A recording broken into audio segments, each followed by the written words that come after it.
So guys, I'm very excited. I actually just picked up the Phantom 4 Professional. I got it yesterday, but it was pretty windy out, cloudy, and I had to install all the updates, and that takes a little bit of time.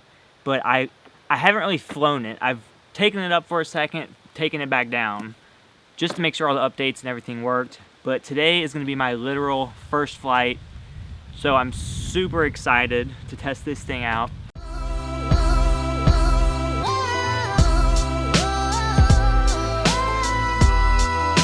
Before we get started, make sure you give this video a big thumbs up. It really helps out my channel a lot. And subscribe to my channel if you haven't already. I make all types of tech videos, just like this stuff right here. Perfect segue, I actually just created this shirt. This is my official Jeremy Judkins merch.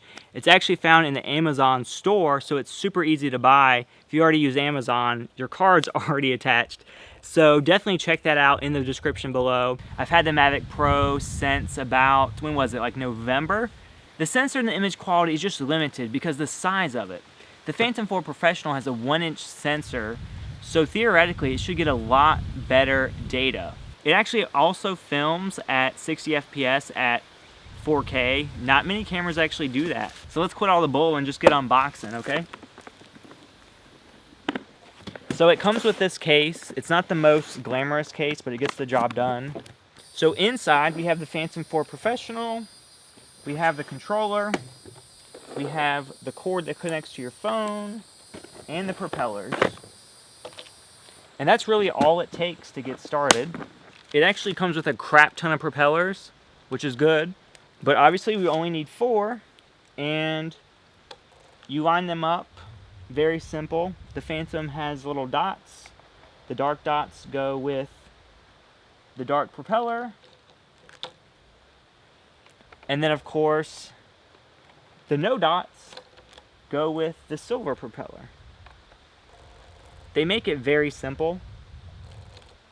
It's basically foolproof.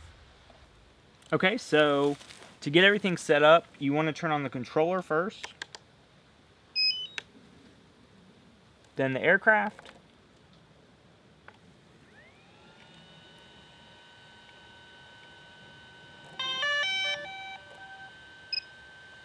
and as of right now, I'm having so many issues with my Galaxy S8.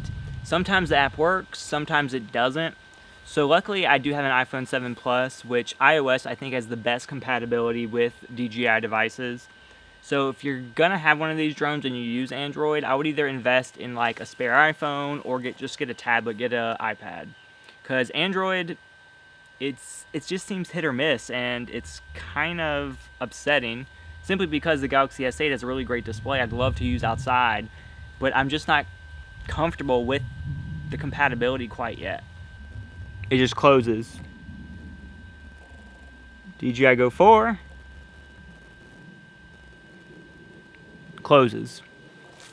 And I also like to use Android because you can record the screen easily, so that way if I do this video for you guys, I can easily show you what I'm seeing. But now I'm gonna have to use iOS, and it doesn't really work that way.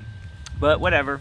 Just remember, if you have a Galaxy device, don't drive far and think that your device is going to work, because some days it does, some days it doesn't. Like literally depending on the update DJI releases, that determines if it works or not.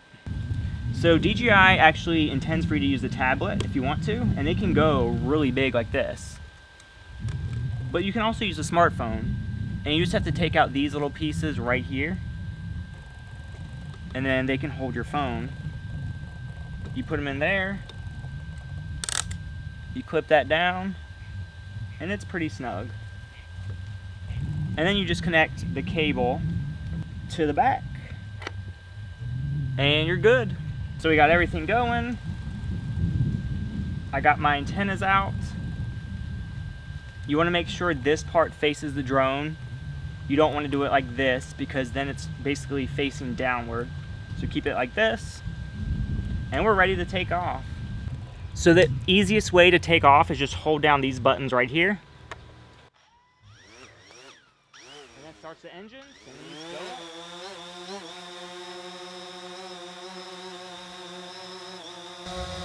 Like, what's really impressive is that it's in front of a piece of moss, and I'm trying to press it to go forward and it won't go forward. Again, do not rely on the sensors to save your drone. Treat them as an insurance policy. Yes, there's sensors all the way around and on the bottom, but do not rely on them because you'll get in trouble. Okay, let's see what this thing can do.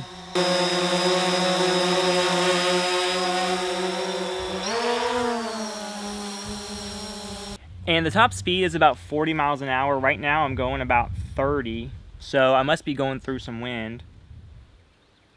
I don't think there's a sports mode on this like the Mavic has.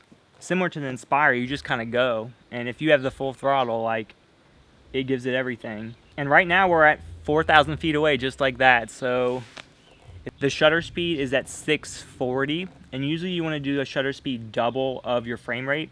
So we should ideally have the shutter speed at 60.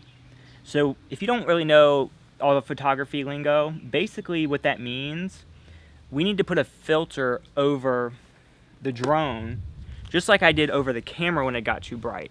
So you see this, like how that helps. Woo, we real bright. I need to get the same thing for the Phantom. And what it's called an ND filter, and literally, without explaining all the details, it cuts back the light so you can drop down the shutter speed, which makes everything more cinematic. And as you can see, like, I'm under these trees, like my controller isn't pointing right at the drone, and we are at 6,500 feet away, and we still have like pretty much full bars.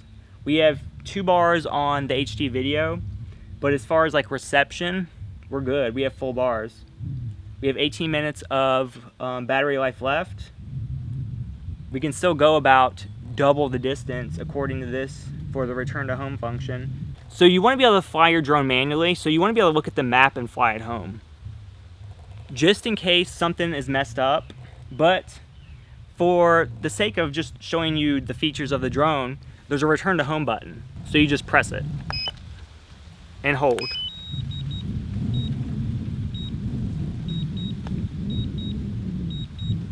And as you can see right now, it's actually returning to home. And the minimum return to home distance from the ground is like 100 feet. However, we were 200 feet in the air, so it's not gonna lower. The important thing is having a minimum. So say if your minimum return to home is 30 feet and your drone goes down to 30 feet, you could run into a tree. So I do like that it doesn't go down.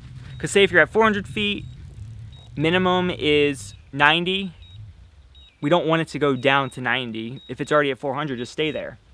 And you definitely want to keep an eye out on it, because as it's getting closer, it's going to be coming down. And if you recall, we took off right here. So above us, let me just show you,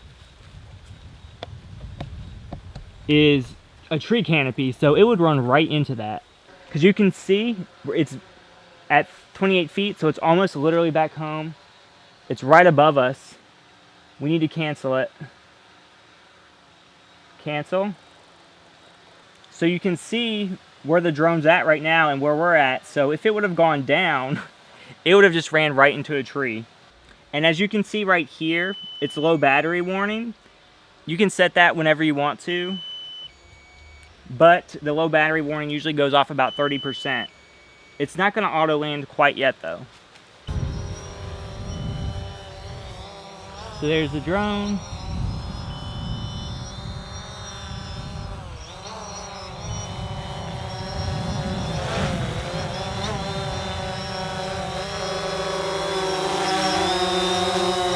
And there we go, guys, just like that.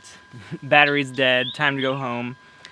I had a blast. Like, this thing was perfect to fly. I'm flying it as I'm filming myself, so obviously that takes a little bit of skill in itself, but the drone is just so easy to fly. It's got GPS, it's got sensors all the way around, it's got sonar. If you crash this thing and you're being careful, then something's either wrong with you or the drone. Like, this is a really great drone, and I'm in love with the sensor. It's like 1 inch, so it should be a lot better than the Mavic. I literally have not even looked at the footage yet. So as I edit this video and put some clips in from my flight, that's going to be the first time I'll see it. It's a little discouraging because I invested so much in the Mavic as far as buying extra batteries. Like, I have 4 batteries for the Mavic, and they're like 90 bucks a piece. The Phantom batteries, if you thought $90 a piece were expensive, these guys are like, don't quote me because I haven't cried yet and bought one. These are like $170 a piece. And I got about 20 minutes of solid footage to use in one battery. So I would like to at least have 2 more batteries. That way if I drive somewhere cool, I want to be able to fly it for a long time. So yeah, I'll definitely be investing in some more batteries soon, just because now I have the Phantom 4 Professional. I'm hoping like when the Phantom 5 comes out, these batteries work, but I doubt it. Who knew I would spend $1,500 on a toy, but literally that's all it is. Like, a drone doesn't really add anything to my channel. Like, I can't use a drone to, you know, get footage for reviewing tech. Literally, it's just for fun. So that's the joys of life, doing what makes you happy. Okay guys, enough rambling. If you've made it this far, you know what to do. Please give this video a big thumbs up. Subscribe to my channel if you haven't already. And links in the description for my shirt. It's official Jeremy Judkins merch, so if you want to support the channel, check that out. I'll put links in the description as well for that. Have a great day. Bleh. Have a great day, guys. Let me know what you want to see in my next video regarding the Phantom 4 Professional. I'm up for anything. You know I'm going to take it to the beach as well. I live in Florida, why not? See you later, guys. Bye.